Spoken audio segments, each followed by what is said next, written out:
बिस्मिल्लाहिर्रहमानिर्रहीम। अस्सलाम वालेकुम। सैयद याह्या हुसैनी अपने यूट्यूब चैनल पर सवाल और जवाब के नए सेशन के साथ आपकी खिदमत में एक बार फिर हाजिर है। इस सेशन को पसंद करने के लिए आप तमाम लोगों का बहुत शुक्रिया। आप लोगों के फ़ीडबैक की वजह से इस सेशन को हम मज़ीद कामयाब से कामयाब ना सिर्फ बनाने की कोशिश कर रहे हैं, बल्कि आपके सवाल और जवाब को ज़्यादा से ज़्यादा इस सेशन में शामिल करने की भरपूर कोशिश कर रहे हैं और करते रहेंगे। हमारा व्हाट्सएप नंबर जिस पर आप अपने सवालात भेज रहे हैं +923312554321। एक बार फिर आपसे कहूँगा कि मोहतरम दोस्तों कि अगर आपका सवाल हम शामिल ना कर सकें तो इसके लिए माज़रत, और जिन लोगों का सवाल शामिल हो जाए उन लोगों को मुबारकबाद। तो आइए चलते हैं आज के इस वीडियो सेशन में कि हमारे साथ कौन कहां से पहले सवाल के साथ मौजूद है। अस्सलाम वालेकुम। उम्मीद है भाई आप ठीक होंगे। मैं मलिक इजाज़ डिस्ट्रिक्ट राजौरी से बात कर रहा हूँ। जी, मैं एक ऐसे प्लेयर की बात करूँगा जो एंट्री तो उसकी धुआंधार थी, लेकिन बाद में उसको गुम कर दिया गया। एक वक्त था जब हमारे पास एक ओपनर मुख्तार अहमद आया था, तो आते ही उसने 250 स्कोर की थी। एक में 83 रन और 62 रन बनाए थे। उसने जो टोटल है वो 6 इनिंग्स खेली हैं, उसमें वो 32 की औसत से उसने रन स्कोर किए हैं। तो उस दौर के कप्तान शाहिद खान अफरीदी ये बार बार कहते थे कि हमें वर्ल्ड कप 2016 के लिए एक और ओपनर मुख्तार अहमद की सूरत में चाहिए, जो मुख्तार अहमद के साथ तेज़ तरीन आगाज़ कर सके। तो उस टाइम के हेड कोच वका यूनिस साहब बार बार यही कहते थे कि हम मुख्तार अहमद को वनडे के लिए जो तैयार कर रहे हैं, आजकल 300 का टारगेट या 300 रन आम हो गए हैं, तो आसानी से 300 रन 350 रन लग जाते हैं। तो हमें मुख्तार अहमद की सूरत में एक ओपनर वनडे के लिए भी चाहिए, जो मुख्तार अहमद को हम तैयार कर रहे हैं। तैयार करते करते पता नहीं इन्होंने कैसा तैयार किया, उसको बिल्कुल गुम कर दिया गया। हत्ता कि T20 में कोई बुरी औसत नहीं है 32 की। तो चलो 20 में अगर वो थोड़ा फलाप नहीं हुआ, क्योंकि 6 इनिंग उसने खेली हैं, तो 250s हैं। बाकी ऐसे प्लेयर में सोहेब मकसूद ने तकरीबन कोई 20 इनिंग्स खेली हैं, उसमें 37 उसका बेस्ट स्कोर है, और एक 50 भी नहीं है। उसको इतने मौके दिए गए, मुख्तार अहमद को सिर्फ 6 मैचेस खिलाए गए। अब वो हमें सेकंड 11 में बैटिंग करता नज़र आता है। PSL में भी उससे किसी ने पिक नहीं किया। तो मेरा आपसे सवाल है, क्या अब मुख्तार अहमद को कोई मौका मिल सकता है? क्योंकि प्लेयर तो वो अच्छा था, हमारी टीम मैनेजमेंट ने उसे ज़ाय कर दिया। जी मलिक एजाज साहब, राजनपुर से आपका सवाल मुख्तार अहमद के हवाले से, जो कि पाकिस्तान के लिए 6 T20 मैच खेले, 2 निफ सेंचुरियों के साथ उन्होंने 192 रन स्कोर किए। बिल्कुल आपने दुरुस्त कहा कि बहुत अच्छा स्टार्ट था मुख्तार अहमद का, और जिस अंदाज़ में उन्होंने अपना स्टार्ट किया था, जिस तेज़ी के साथ वो पाकिस्तान टीम में शामिल हुए थे अपनी शानदार कारकर्दगी के साथ, उसी तेज़ी के साथ वो कहीं गायब हो गए। और अभी उनके पास मौका है, मैं ये कह सकता हूँ। अभी सिर्फ 27 साल के हैं वो, और 27 साल की उम्र इतनी ज़्यादा नहीं होती है एक बैट्समैन के लिए, तो इस उम्र में वापस आने का इम्कान ज़्यादा रोशन रहता है। लेकिन अगर मैं डोमेस्टिक सतह पर बात करूं तो इफ्तिखार एक अच्छे प्रॉमिसिंग जारहा मिजाज बल्लेबाज ज़रूर हैं। ऐसे बैट्समैनों की पाकिस्तान क्रिकेट को ज़रूरत रही है। लेकिन अगर मैं ये कहूँ कि इफ्तिखार को बड़ी मेहनत करना होगी मुख्तार को टीम में आने के लिए, तो मुख्तार को अपनी कारकर्दगी के मयार को डोमेस्टिक सतह पर जहां उन्हें मौक़े मिल रहे हैं साबित करना होगा कि उनकी क्रिकेट अभी बाकी है। उनको अपनी परफॉर्मेंस के साथ सेलेक्टर्स को झंझोड़ना होगा, क्योंकि पाकिस्तान सुपर लीग में भी वो हमें कहीं दिखाई दे नहीं रहे। ठीक है, पिक एंड चूज़ होता है, पसंद नापसंद होता है, लेकिन मुख्तार अगर वापस आ सकते हैं तो अपनी कारकर्दगी से वापस आ सकते हैं, और उन्होंने इंटरनेशनल क्रिकेट में आज से 5 साल पहले एंट्री देकर ये बात साबित भी की थी। अस्सलाम वालेकुम याह्या भाई, मेरा नाम मोहम्मद हसनैन है। मेरा ताल्लुक़ कराची से है। याह्या भाई, मुझे आपसे 2 सवाल करने हैं। पहला सवाल तो मिसबाह उल हक के हवाले से, और दूसरा पाकिस्तान सुपर लीग के हवाले से। याह्या भाई, पहला सवाल मिसबाह उल हक के हवाले से ये है कि मुझे ये बताया जाए कि उसको इतनी सारी जिम्मेदारी क्यों दी गई, कि आपने उसको इतनी जिम्मेदारी दे दी और उसके बाद पाकिस्तान की टीम चौथे नंबर पर आ गई। उसकी कोई परफॉर्मेंस नहीं है। जिस तरीके से उसने सिलेक्शन करी, ऑस्ट्रेलिया के टूर पे पहले आप जूनियर्स को ले आते हैं और बांग्लादेश के टूर पे आप सीनियर्स को ले आते हैं और कहते हैं कि इसमें हमारे को एक्सपीरियंस की ज़रूरत है। जूनियर से आप हारते हैं तो फ़ौरन आपको डर होता है बांग्लादेश से कि आप हार ना जाएँ, तो आप उसको सीनियर्स को ले आते हैं। तो मेरा सवाल आपसे ये है कि पाकिस्तान की टीम के ज़िम्मेदार मिसबाह-उल हक हैं, तो उनको प्लीज़ इस पोजीशन से हटाया जाए, ख़ास तौर पे चीफ सेलेक्टर की पोजीशन से तो उनको बिल्कुल दूर किया जाए। और दूसरा सवाल पाकिस्तान सुपर लीग के हवाले से है भाई, कि पाकिस्तान सुपर लीग के अंदर इतने बेहतरीन खिलाड़ी मौजूद होते हैं और फिर भी आप उनको चांस नहीं देते। पहले आप मिसबाह-उल हक के ज़रिए कहलवाते हैं कि जो PSL में परफॉर्म करेगा उनको टीम में लिया जाएगा, और जब परफॉर्मेंस बंदा दे देता तो फिर उनको फ़िटनेस के मसाइल का ऐलान कर दिया जाता है कि फ़िटनेस के मसाइल की वजह से ये टीम में सेलेक्ट नहीं हो पाएंगे, जैसे कि शर्जील की मिसाल दी। तो याया भाई, जब शर्जील की फ़िटनेस पे इतने मसाइल हैं, तो पुराने ज़माने में जब तो फ़िटनेस इतनी ज़्यादा होनी चाहिए थी, जैसे जावेद मियादाद हो गए, मोहम्मद यूसुफ हो गए, एजाज अहमद जैसे खिलाड़ी, उनकी फ़िटनेस पे भी फिर सवाल निशान था। इंतजाम खुद हो गए, तो उनकी फ़िटनेस पे भी ना सवाल निशान क्यों नहीं होते थे और वह टीम में खेलते थे? तो मुझे हसनैन साहब, कराची से आपने ये वीडियो अपलोड की और अपने सवालात हम तक भेजे और हमें आपके सवालात के जवाबात देने हैं। और यकीन मानिए कि हर वीडियो सेशन में एक सवाल मिसबाह-उल हक का ज़रूर होता है, और हसनैन साहब आपका सवाल मोरलेस वही है। मिसबाह-उल हक को किस बुनियाद पर टीम के साथ एसोसिएट किया गया, उनकी क्या कारकर्दगी थी, क्या उनके क्रेडेंशियल थे कि पाकिस्तान क्रिकेट बोर्ड की आंख में सिर्फ वही समा गए, और अब तक जो उनकी कारकर्दगी रही है इंतहाई नाक़िस। एक कोच की हैसियत से तो डिलीवर करने में अगर कहा जाए कामयाब नहीं हुए तो शायद ये कहना गलत नहीं होगा। आपने ख़ुद ये बात कर दी कि पाकिस्तान टीम जो 27 महीने इंटरनेशनल क्रिकेट काउंसिल की T20 रैंकिंग में नंबर 1 पोजीशन पर खड़ी थी, वो मिसबाह-उल हक के 7 महीने में नंबर 4 पर आ गई। और पाकिस्तान क्रिकेट बोर्ड को इस हवाले से सोचना होगा। बिल्कुल आपकी इस बात से मैं इनकार नहीं करता। फ़िटनेस के हवाले से आपने बात की कि माजी में हमारे बहुत सारे खिलाड़ी थे जो फ़िटनेस के क्राइटेरिया को फुलफ़िल नहीं करते थे, फिर भी वो पाकिस्तान के लिए तवील अरसे तक खेल गए।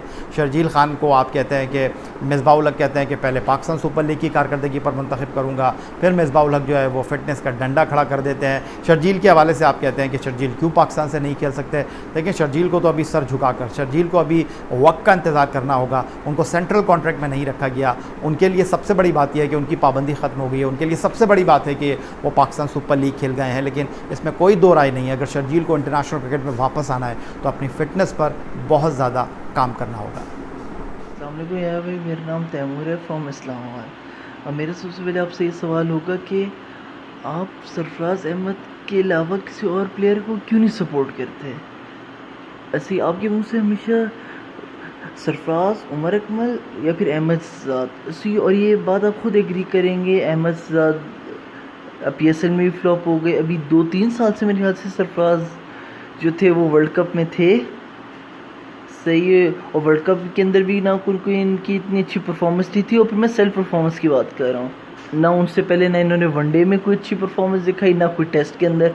हम लोग किसी नोटेबल टीम से हम लोग एक भी सीरीज़ नहीं जीत सके हम लोग, सही है। तो आप सपोर्ट प्लीज़, आप सपोर्ट हमेशा सरफराज को भी करना छोड़ दें। अब सरफराज भाई की ना वो फिटनेस है, ना वो परफॉर्मेंस है, वो तो अभी आपने देख लिया होगा PSL के अंदर।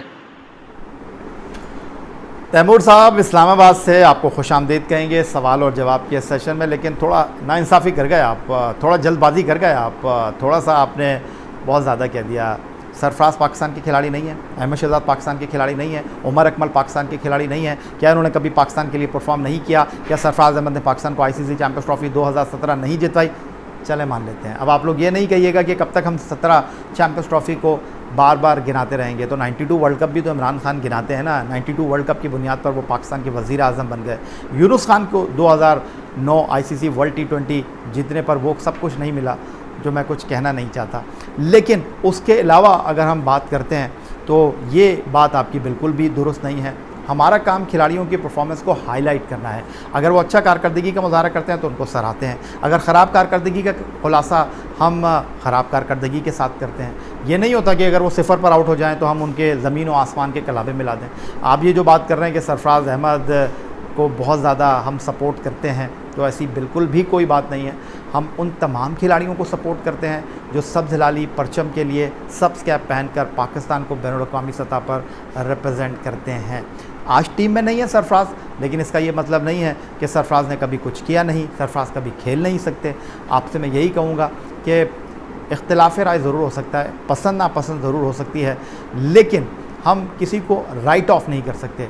हमारी अपनी राय ज़रूर हो सकती है और हमारी अपनी राय में कोई खिलाड़ी अच्छा भी हो सकता है, कोई खिलाड़ी ख़राब भी हो सकता है, लेकिन पाकिस्तान के लिए यकीन मानिए कोई अगर एक T20 भी खेला है, एक टेस्ट मैच भी खेला है, एक वनडे मैच भी खेला है तो उसका मुकाम है, क्योंकि 22 करोड़ आवाम की नुमाइंदगी उसने पाकिस्तान की सब कैप पहन कर की है। उम्मीद करते हैं तैमूर साहब आपको आपके सवाल का जवाब मिल गया होगा और आपकी गलतफहमी दुरुस्त और बहुत हद तक दूर हो गई होगी।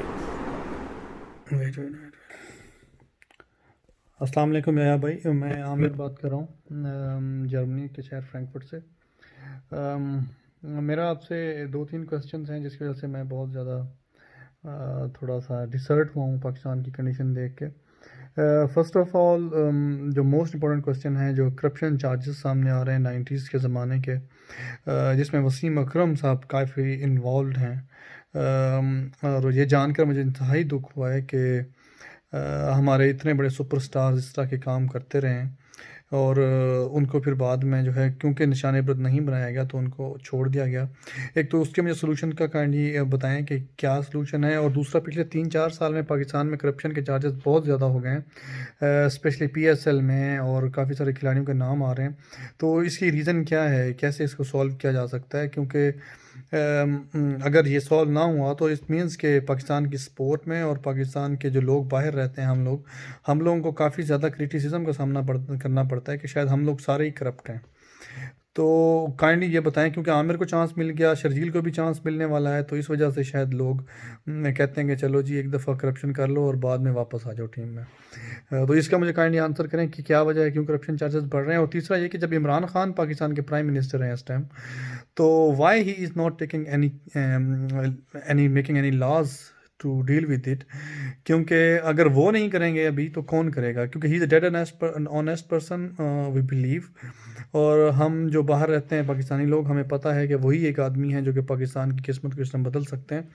तो काइंडली ये इनके आंसर्स बताएं कि इमरान खान इस तरह का लॉ अभी क्यों नहीं लेके आ रहे, क्योंकि हमें उनसे बड़ी उम्मीदें हैं, स्पेशली क्रिकेट के हवाले से भी, क्योंकि he himself is a cricketer. So thank you very much for your time. First of all Aamir साहब जर्मनी के शहर फ्रैंकफर्ट से हमें सवाल भेजने के लिए आपका तहे दिल से बहुत शुक्रिया। और आपने जो बात की पाकिस्तान क्रिकेट में अफसोसनाक वाक़यात की, पाकिस्तान क्रिकेट के दागदार माजी की, जो पाकिस्तान क्रिकेट के माथे पर कलंक के टीके से कम नहीं है, और इस तरह के मामला जब मंजर आम पर आते हैं तो दिल खून के आंसू होता है। गेम ऑफ जेंटलमैन की रूह जो है वो बहुत ज़्यादा, अगर मैं ये कहूँ कि मस्क हो जाती है तो शायद ये कहना गलत नहीं होगा। लेकिन जहाँ तक आपने बात की कि इसका वंस फॉर ऑल सद्देबाब होना चाहिए और इस करप्शन के मामले को एक ही दफ़ा एक गड्ढे में डालकर ऊपर से मट्टी डाल देना चाहिए, बात आपकी बिल्कुल गलत नहीं है। और बात दरअसल ये है कि ये चीज़ें हमारी ऐसा लगता है कि जड़ों में बैठी हुई हैं। 2010 से ये जो सिलसिला शुरू हुआ है आमिर, आसिफ, सलमान बट केस के साथ, फिर रुकने का, थमने का नाम नहीं ले रहा है। हर 2 साल के बाद, हर साल के बाद कभी पाकिस्तान सुपर लीग में, कभी बैनुल अक़वामी सतह पर इस तरह के वाक़यात मंजर आम पर आते हैं। फिर Malik justice retired Abdul Qayyum report आज से 20 साल पहले मंजर आम पर आई थी, लेकिन आज भी उसके मंदरजात, आज भी उसमें पाबंदी का सामना करने वाले खिलाड़ी अपने लबों को जुम्बिश दे रहे हैं, सामने आ रहे हैं। एक बार फिर उस इंक्वायरी को रीओपन करने की बात कर रहे हैं, अपने साथ होने वाली नाइंसाफ़ी की बात कर रहे हैं। लेकिन इस तमाम गुफ्तगू में, इस तमाम सूरत हाल में नाम पाकिस्तान का ख़राब हो रहा है। आपकी बात से मैं बिल्कुल इत्तेफाक करता हूँ कि पाकिस्तान क्रिकेट, दुनिया में पाकिस्तान क्रिकेट के बग़ैर क्रिकेट का खेल मुमकिन नहीं है, क्रिकेट आगे नहीं बढ़ सकती। लेकिन इन चंद खामियों ने, इन चंद कोताहियों ने, इन चंद दागों ने पाकिस्तान क्रिकेट को माजी में भी दागदार किया था, हाल में भी पाकिस्तान क्रिकेट की साख को मुतासर कर रहे हैं। आपकी बात बिल्कुल बजा है, बिल्कुल दुरुस्त है कि इसका बिल्कुल हमेशा के लिए सद्देबाब होना चाहिए ऐसे अनासर को जो इस खेल की रूह को तबाह कर रहे हैं, इस खेल की रूह को मुतासर कर रहे हैं, इस खेल के साथ खिलवाड़ कर रहे हैं। उनको बिल्कुल निकाल कर बाहर फेंक देना चाहिए। उनको इस खेल के साथ रहने का कोई हक नहीं होना चाहिए। मैं बिल्कुल आपकी बात से इत्तेफाक करता हूँ, लेकिन दिल मत छोटा कीजिए। आप पाकिस्तान के लिए फ़ख्र की अलामत है। ओवरसीज़ पाकिस्तानियों को वैसे ही वज़ीर आज़म पाकिस्तान इमरान खान बड़ी क़दर की निगाह से देखते हैं। आप लोगों का बड़ा कंट्रीब्यूशन है जिससे कोई इनकार नहीं करता। जब भी पाकिस्तान को कभी कोई मुश्किल पड़ी है तो ओवरसीज़ पाकिस्तानी जो है वो पाकिस्तानियों के लिए हरावल दस्ते का किरदार अदा करते रहे हैं। उन्होंने हर मुश्किल घड़ी में अपना किरदार अदा किया है, एक आवाज़ पर खड़े नज़र आए हैं। तो कैसे आप ये कह सकते हैं कि जनाब लोग आपको जो है उंगली उठाकर कहते हैं कि जनाब ये भी करप्ट होंगे। किसी के कह देने से दोस्त कोई करप्ट नहीं हो जाता, किसी एक खिलाड़ी की वजह से पूरा पाकिस्तान करप्ट नहीं हो जाता। एक खिलाड़ी अगर ख़राब है तो वो खिलाड़ी ख़राब है और उसको अपने किए की सज़ा भुगतनी होगी। ठीक है, वक्ती तौर पर आपके मुल्क का नाम हेडलाइंस में आता है, ख़राब हेडलाइंस में आता है, लेकिन लोग अब अच्छे बुरे की तमीज़ करने लगे हैं। लोगों को इस बात का इदराक होने लगा है कि एक बंदे की वजह से पूरे मुल्क को आप ख़राब नहीं कह सकते। तो दिल छोटा करने की ज़रूरत नहीं है। उम्मीद है कि आपको मेरे जवाब से तसल्ली तशफ़ी हुई होगी। आगे भी आपके वीडियो के ज़रिए सवालात का इंतज़ार रहेगा। अस्सलाम वालेकुम, कैसे हो या भाई? मैं मोहम्मद सुहेब दुबई से बात कर रहा हूँ। आपको, आपकी वीडियो को, आपकी गुफ्तगू को दिल से पसंद करते हो या भाई। आप हमेशा हक़ और सच की बात करते हैं।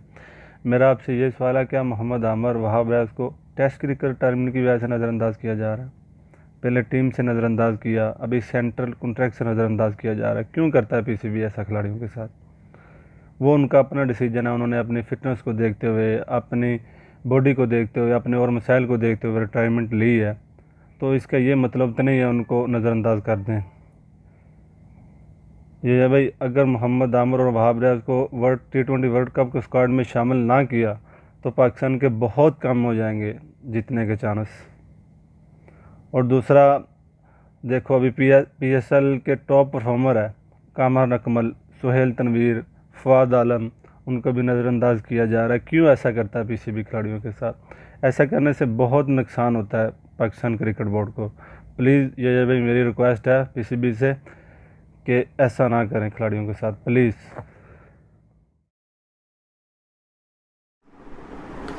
मोहम्मद सोहेब साहब दुबई से सवाल भेजने के लिए पहले तो आपका बहुत शुक्रिया। और आप कहते हैं कि हक़ और सच की बात करता हूँ, आपको मेरी गुफ्तगू अच्छी लगती है, तो इसके लिए सबसे पहले तो बहुत शुक्रिया। और सोहेब साहब, लेकिन यहाँ पर थोड़ा सा मैं आपसे इख्तिलाफ़ करूँगा। आमिर और वहाब के हवाले से आप कहते हैं कि उन्होंने टेस्ट क्रिकेट छोड़ी, उन्होंने जनाब अपनी फ़िटनेस को, अपने मुस्तकबिल को मद्देनज़र रखते हुए अपने तौर पर ये फ़ैसला किया, उनके इस फ़ैसले को रिस्पेक्ट देनी चाहिए थी। और सोहेब साहब आप ये कहते हैं कि वनडे और T20 में तो वो मौजूद है, उनको सेंट्रल कॉन्ट्रैक्ट से निकालना बिल्कुल भी मुनासिब, बिल्कुल भी दुरुस्त फ़ैसला नहीं है। तो मैं यहाँ पर थोड़ा सा आपसे इख्तिलाफ़ करूँगा। जो मुल्क के लिए दस्तयाब नहीं है, फिर मुल्क को भी उसके बारे में नहीं सोचना चाहिए। आमिर 5 साल पाबंदी के बाद बैनुल अक़वामी क्रिकेट में वापस आते हैं। हमने कितने बॉलर्स को आमिर के ऊपर कुर्बान कर दिया, एक लंबी फहरिस्त है। जुनैद खान, सुहेल तनवीर, वहाब रियाज, एजाज़ चीमा, कौन कौन से बॉलर हैं जिनको हमने पीछे धकेल कर आमिर का हाथ पकड़ा। और जब आमिर की पाकिस्तान को ज़रूरत थी तो आमिर ने पाकिस्तान को टाटा बाय बाय कह दिया। क्या ये इंसाफ है? क्या आमिर मिडिल सेक्स से जाकर 4 दिन की क्रिकेट खेल रहे हैं, पाकिस्तान से रेड बॉल की क्रिकेट नहीं खेल सकते? क्या ये इंसाफ है? मैं तो मिसबाहुल हक के साथ कंधे से कंधा मिलाकर खड़ा हूँ। उन्होंने जो किया दुरुस्त फैसला किया, ये वक्त का तकाजा था। लेकिन जहाँ तक आप बात करते हैं कि T20 के मुख्तसर फॉर्मेट में तो वो खेल रहे हैं और उनके बगैर हमारी टीम जीत नहीं सकती, तो देखें क्रिकेट का खेल टीम गेम है। ठीक है, मैं बात आपकी मानता हूँ कि कभी कभी इंडिविजुअल ब्रिलियंस की वजह से, इनफरादी कारकर्दगी की वजह से आपकी टीम जीत जाती है, लेकिन आमिर और वहाब के बगैर ऐसा नहीं होगा कि हमारी टीम हमेशा हारेगी। दूसरी जहाँ तक आपने बात की फवाद आलम की, सुहेल तनवीर की, और उसके साथ आपने कामरान अकमल की कि जनाब उमदा कारकर्दगी का मुजाहरा कर रहे हैं पाकिस्तान सुपर लीग में, डोमेस्टिक क्रिकेट में, लेकिन उनको नज़रअंदाज किया जा रहा है। उनका काम तो कारकर्दगी का मुजाहरा करना है, शर्मिंदा करना है सेलेक्टर्स को। माजी में भी वो करते रहे हैं। फवाद आलम हो, सुहेल तनवीर हो या कामरान अकमल, वो अपना काम कर रहे हैं और उनको आप लोग याद करते हैं, उनकी कारकर्दगी को आप लोग रिस्पेक्ट देते हैं, उनको आप लोग सराहते हैं। और शायद इसी बात की उन लोगों को ज़रूरत है। अल्लाह ताला के पास देर है, अंधेर नहीं है। कोई किसी का रिस्क रोक नहीं सकता। मिसबाहुल हक माजी में 5 साल पाकिस्तान टीम के कप्तान रहे और जब वो गए तो आज उनको कोई कप्तान की हैसियत से मानने के लिए तैयार नहीं है। उनको ज़िंदगी में एक और मौका मिला था coach, head coach, chief selector बनकर अपने आप को मनवाने का, लेकिन लगता है कि कुछ चीज़ें वक्त के साथ भी ठीक नहीं होती। कुछ चीज़ों के ऊपर धूल ऐसी पड़ जाती है, गर्द ऐसी पड़ जाती है कि वो कभी साफ़ करने से भी साफ़ नहीं होती। तो मिसबाहुल हक शायद यहाँ हेड कोच और चीफ सेलेक्टर के रूप में तारीख़ के औराक़ पर अपना नाम तो दर्ज करवा चुके हैं, लेकिन कामयाबी उनको मुझे नहीं लगता कि उनकी सोच के साथ, उनकी नीयत के साथ मिल सकेगी। फ़िलहाल जनाब, हमारा सवाल और जवाब का यही सेशन था। आज का ये सेशन आपको कैसा लगा, आपकी राय का हमें इंतज़ार रहेगा। व्हाट्सएप नंबर हमारा +92 331 255 4321। बहुत तेज़ बोल दिया मैंने, चलें आसानी से बता देता हूँ, आराम से बता देता हूँ। +92 331 255 4321। इस नंबर पर आप अपने सवालात हमें भेज सकते हैं वीडियो मैसेज के साथ। जाने से पहले यही कहूँगा, बहुत शुक्रिया कि आप हमारे इस सवाल और जवाब के सेशन को सराह रहे हैं। यही आपका ताउन चाहिए कि हम इसको मज़ीद आगे वुसअत देकर आगे बढ़ाते रहेंगे। सैयद याह्या हुसैनी जाने से पहले आपसे यही कहेगा कि चैनल को सब्सक्राइब करना मत भूलिएगा। अल्लाह हाफ़िज़।